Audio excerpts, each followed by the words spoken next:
Military members, service personnel, first of all, thank you for your service. I appreciate it. I come from a family of veterans. I'm a former first responder myself. I love you guys. So this video is specifically what you need to know before you get PCS'd into the San Antonio area.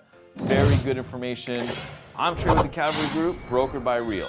Let's dive in. So the first one I'm gonna talk about, honestly, is my favorite at the location. It's gonna be Fort Sam Houston.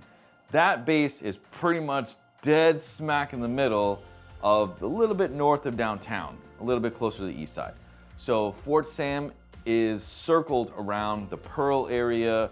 You have Broadway, you have great parks like Brackenridge Park. To me, if you want to live in the slightly suburbs, slightly nightlife area, Fort Sam area is going to be the best, in my opinion.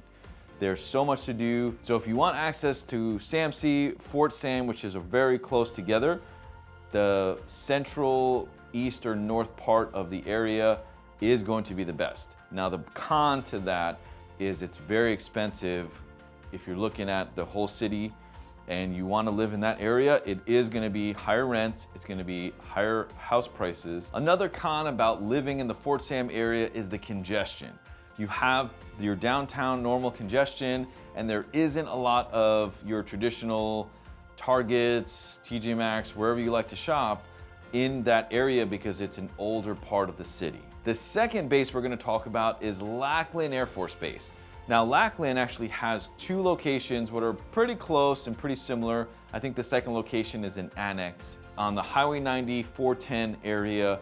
That's the Lackland Air Force Base. It's a huge base. It's really nice in there, and it has your main thoroughfares, which is Highway 90 that goes either all the way east or all the way west, and it has 410, which is the inner loop in the city. So accessing the base, you can access from a couple of different points. The annex part of the base is a little bit further out, closer to 1604 and Highway 90. So the Lackland Air Force Base housing areas around it. So if you're getting BAH, the houses over there are smaller. It's very common to see 3-bedroom, 2-bath, or 3-bedroom, 1-bath. Houses were built in the 70s, so it's definitely an older style home that you'll find exactly around the base. If you want a little bit newer homes, you have to go up 151, or you have to go out Highway 90 towards the Petrenko area. Or you can go very far east, and you can also find some newer developments. The pros of living around Lackland Air Force Base is the access to the highways. You have anywhere you can go on the north side of town, south side of town, and the traffic isn't as bad as the central north part of town. That's a lot more congested, in my opinion. The cons to living in Lackland is there isn't a lot of those strip malls or malls that are very luxurious. There's not a lot of fine dining, there's not a lot of nightlife around the Lackland area, and you have to go to either 10-1604, which is the Rim, La Cantera, or you have to go up to 281 to have that nightlife and recreational type areas. But Lackland does have some excellent mom and pop Thai, Mediterranean, and Chinese food. Oh, so good, you gotta try it. The third base on the list is gonna be Camp Bullis. Camp Bullis is huge. But inside Camp Bullis, there's not a lot of BAH inside Camp Bullis. So you have to go outside of it. And the pros and cons of Camp Bullis, the pro is it's a beautiful base. It has a lot of acreage, and the access points, it's one way in, one way out. So you know exactly where it is.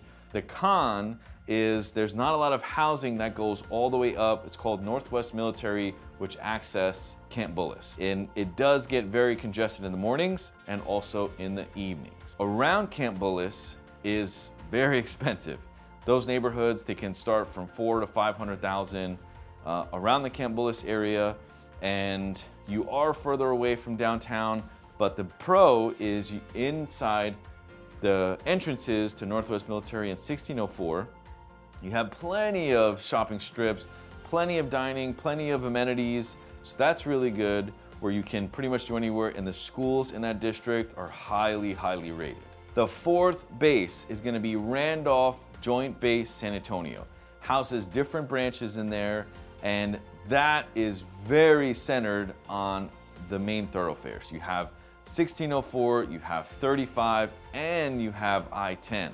Now, this is probably the most diverse areas because you have the very nice, elegant nightlife of 281, which is only about 15 minutes from base.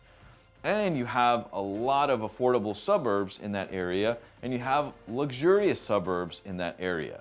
You also are a straight shot into probably 10 minutes from Fort Sam and the Pearl District with all the shopping, and you have a lot of different recreational parks. You have Canyon Lake, so you have different recreational areas that is around Randolph Air Force Base. Now, Randolph traffic can be very heavy. There's a lot of big businesses, there's farm industry, there's factories, there's schools, there's just everything that is clustered into that one area. So there is more traffic, not necessarily base traffic, but it is a lot of just traffic in general. The pro is it's a very diverse base that you can pretty much live anywhere in that area in any price range.